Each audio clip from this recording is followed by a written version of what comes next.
Scammell was once one of Britain's most innovative truck manufacturers, responsible for some of the most unusual and powerful vehicles ever built. 100-ton heavy haulers, military artillery tractors, three-wheeled city machines that replaced the draft horse entirely. For decades, their specialist engineering moved tanks, power station loads, and oversized cargo that nothing else could carry. Then by 1988, the Watford factory fell silent, and the Scammell name vanished. How did a company that shaped British trucking disappear completely?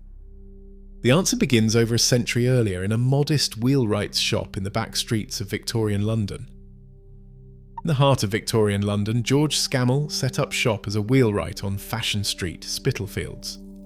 The business began with hand-crafted carts and vans, serving market traders, railway depots and local merchants who relied on sturdy horse-drawn wagons.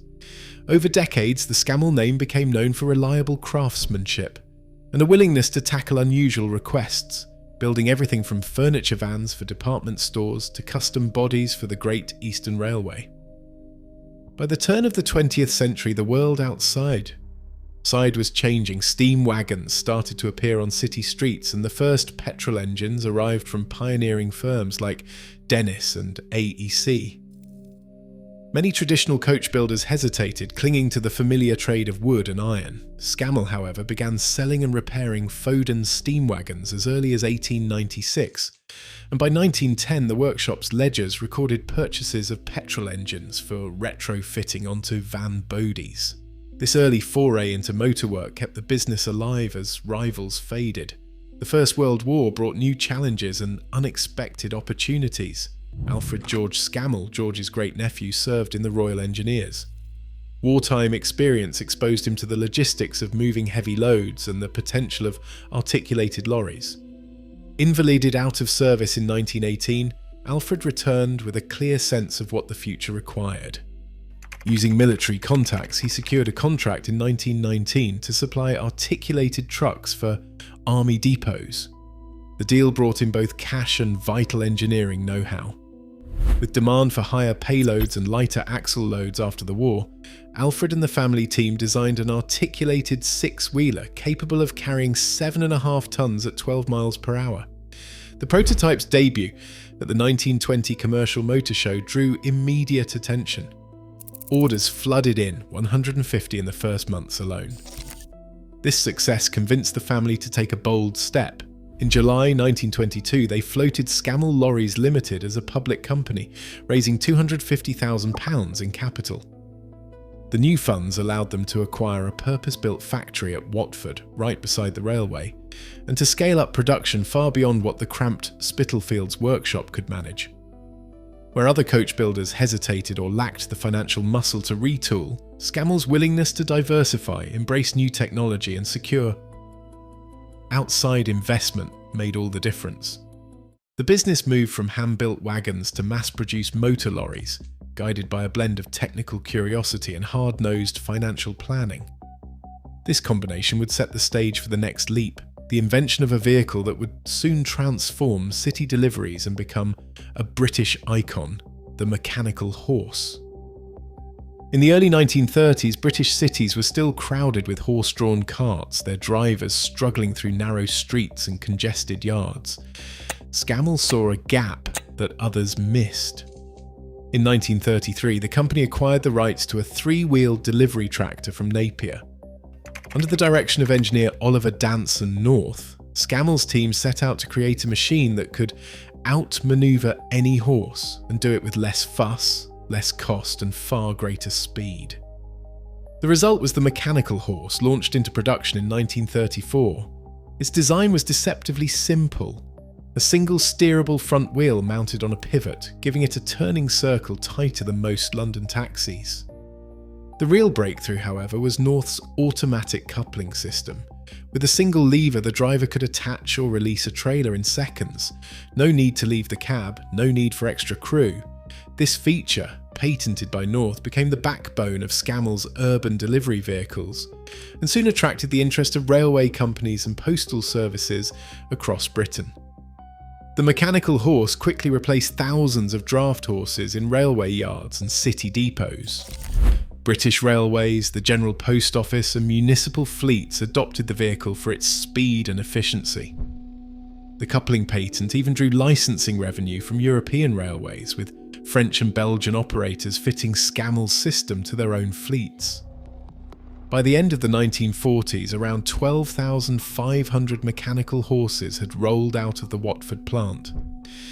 As cities grew busier and demands changed, Scammell kept improving the formula.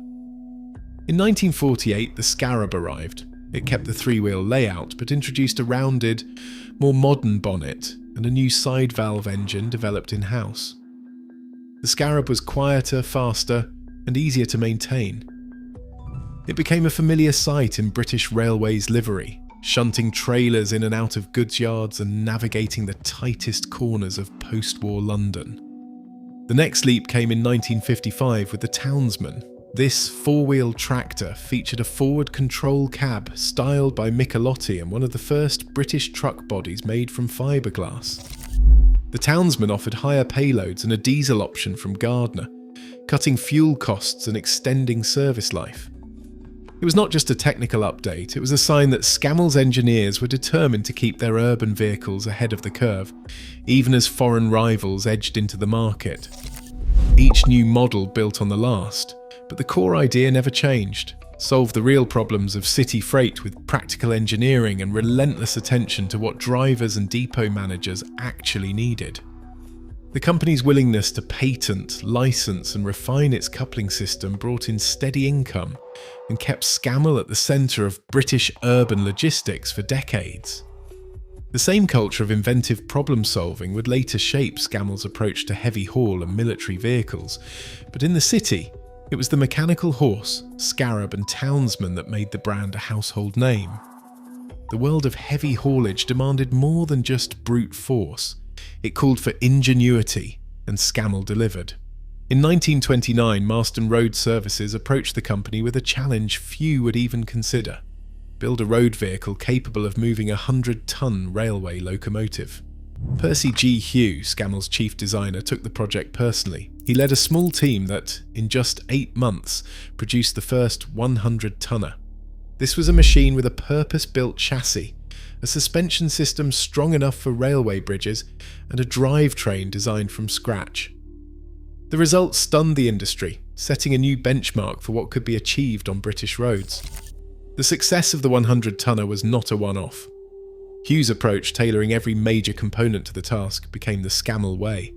When contractors and civil engineers needed to move oversized boilers, bridge sections or transformers, they called on Scammell.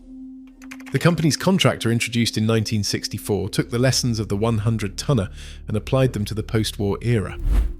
With a Cummins diesel engine delivering over 300 horsepower, a fuller 10-speed gearbox and a walking beam rear suspension, the contractor could handle payloads up to 40 tons on its own bogie, and even more with special configurations. The power takeoff system was standard, ready to drive winches, cranes or hydraulic pumps at a moment's notice. For jobs where traction mattered as much as raw power, the Routeman offered dual-drive rear axles and four-wheel steering. Construction firms and municipal authorities used Routemans to haul loads up steep gradients and across rough sites, trusting the reinforced crossmembers and modular drivetrain. Each vehicle was built to order, with engineers adapting frame length, axle spacing and power takeoff setups to the customer's needs. In total, only 156 contractors and 202 Routemans left the Watford works, a fraction of what mass-market lorry makers produced in a single year. But for the clients who relied on them, nothing else would do. This commitment to bespoke engineering set Scammell apart, but it also defined the company's limits. Every heavy haul project required close collaboration between customer and designer, with Hugh and his team solving problems that no standard truck could touch. The result was a reputation for technical excellence, but also a business model that depended on a steady stream of specialist orders. As the company's reputation grew among civil engineers and industrial hauliers, so did its dependence on unique high-stakes contracts, a strength and a vulnerability that would shape Scammell's future. Wartime brought a new kind of urgency to Scammell's business. When the Ministry of Supply placed its first major order for the Pioneer artillery tractor in 1939, the company shifted overnight from specialist builder to a key cog in Britain's war machine. The Watford factory operated around the clock with 3 shifts running 24 hours a day. By 1942, more than 1,200 workers, many of them women, were assembling Pioneers, recovery vehicles and tank transporters at a pace the company had never seen before. At peak, output reached 140 tractors a month, each one destined for the front lines in North Africa, Italy, Normandy or the Far East. These vehicles were not just numbers on a ledger. The Pioneer's walking beam suspension and powerful Gardner diesel engine gave it the ability to recover stranded tanks and tow heavy artillery across terrain that would have stopped an ordinary lorry cold. Army records show that over 3,400 Pioneers served during the war, forming the backbone of British Army logistics. After the fighting ended, the Ministry of Defence continued to rely on Scammell for heavy lift capability. The Commander, introduced in the early 1960s, was built for the era of main battle tanks. The British Army ordered 1,250 units in 1964 alone, followed by 320 Commander Mark II tractors in 1968, and export contracts sent Scammells to Saudi Arabia, Kenya, and the UAE. The financial impact of these contracts was decisive. By the 1960s, military orders made up nearly 40% of Scammell's annual turnover. In the 1980s, as civilian sales shrank, the balance tipped even further. Defence contracts for the S-24 and Commander accounted for more than half of the company's revenue. The S-24 order in 1986, calling for over 1,500 vehicles, was valued at £85 million and scheduled to keep the Watford lines busy for 3 years. Export deals, often bundled with spare parts and training, extended the reach of Scammell's engineering well beyond Britain's borders. Behind the numbers, these contracts meant stability. While other specialist truck makers struggled to fill their order books, Scammell's partnership with the Ministry of Defence acted as a financial lifeline. The steady flow of government work allowed the company to invest in new designs, retain skilled engineers, and weather the economic storms that swept through British industry in the post-war decades. Without this institutional support, the risks of low-volume, high-specification manufacturing would have been far greater. For Scammell, the defence connection was more than just business, it was survival. In 1955, Scammell Lorries became part of Leyland Motors for £3.5 million, an acquisition that promised new life for the Watford firm. The deal brought assurances that Scammell would keep its research and development centre and maintain a degree of independence within Leyland's growing commercial vehicle division. For the engineers and board at Watford, the offer seemed hard to refuse. Leyland's diesel engines, especially the reliable O350 six-cylinder, became available for Scammell's next generation of vehicles, replacing the patchwork of powertrains that had complicated production and after-sales service for years. Access to Leyland's national dealer network meant Scammell's specialist trucks could now reach hauliers and municipal buyers, far beyond their traditional London and Midlands base. The promise of shared purchasing power on everything from axles to electrical systems hinted at lower costs and more predictable supply chains. Leyland's own management stressed that Scammell would be allowed to continue developing unique products for niche markets, with funding for new models and technical upgrades ring-fenced from the start. Early signs were encouraging. The Watford plant received investment for modern tooling, and Scammell's engineers gained access to Leyland's test facilities and technical libraries. Standardised components reduced lead times and simplified maintenance for fleet operators, while the expanded distribution network brought in orders from new corners of the country. Yet beneath the surface, the arrangement also brought subtle risks. The need to align with group-wide policies meant some autonomy was quietly traded away. Product planning began to follow the rhythms of a much larger corporation, and the pressure to justify each specialist model's place in Leyland's catalogue would only grow as the years went on. For the moment, though, the mood at Watford was one of optimism. The partnership offered resources and reach that Scammell, for all its ingenuity, could never have mustered alone. By 1968, Scammell found itself swept into the vast machinery of British Leyland, a government-forced merger that combined truck, car and bus makers under one troubled roof. The new conglomerate promised scale and security, but it also brought a wave of centralised management and a focus on high-volume production. For specialist brands like Scammell, the warning signs were clear. A memo circulated that year ordered the relocation of Scammell's unique tooling to Leyland's main factories. The directive was blunt: reduce duplication, cut costs and standardise parts. In practice, this meant that the distinctive engineering which set Scammell apart was now under constant scrutiny from above, fighting for resources against mass-market models. The pressure did not stop at the boardroom. Throughout the 1970s, British Leyland's finances veered from one crisis to the next. Losses mounted, investments stalled, and the group's truck division was told to rationalise or face closure. For the Watford plant, these policies translated into repeated threats to specialist lines, delayed upgrades, and an ongoing struggle to justify every niche vehicle. The workforce felt the strain as well. Labour unrest simmered across the country, but at Watford it boiled over in 1979. That year, a dispute over overtime pay led to a 13-day strike, halting production of the contractor Mark II. The stoppage left orders unfilled and forced management to call in government mediators. It was the longest halt in the plant's post-war history, and it exposed just how vulnerable low-volume operations had become within the British Leyland Empire. Centralisation also meant that product decisions were increasingly made far from the shop floor. Management issued orders to move specialist tools and parts inventories to Leyland's central sites, disrupting established supply chains and eroding the hands-on expertise that had defined Scammell's approach for decades.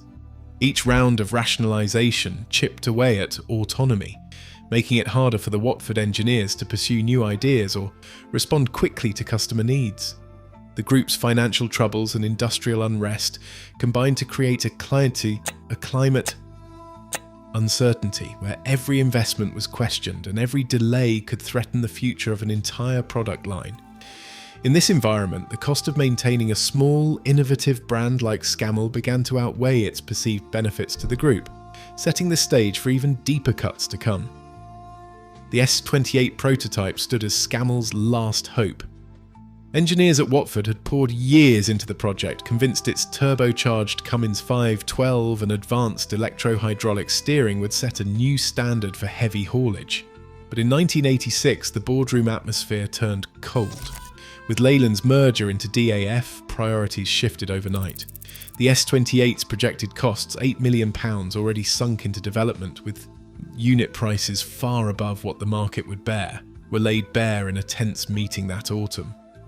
DAF executives, facing their own financial pressures, saw little sense in funding a specialist truck without guaranteed export orders or a Ministry of Defence contract. The decision came swiftly. The S28 programme was cancelled, effective immediately. On the shop floor, word spread quickly. For many, it was the end of a working life spent solving impossible engineering problems, now reduced to a line in a budget report. Redundancy notices followed within days. By the end of 1987, the Watford workforce had fallen to just 250, down from more than 1,000 a decade earlier. The plant's final months were marked by uncertainty and resignation, as remaining orders for the S24 and Routeman trickled to a halt. With no flagship model left, the case for keeping Watford open collapsed. The board minutes from March 1987 record the moment the axe fell, a single line noting the cessation of Scammell production and closure of the Watford facility by July 1988. The last trucks rolled out beneath a pall of silence. For the engineers and fitters who had built everything from mechanical horses to battlefield commanders, the shutdown was more than a job loss.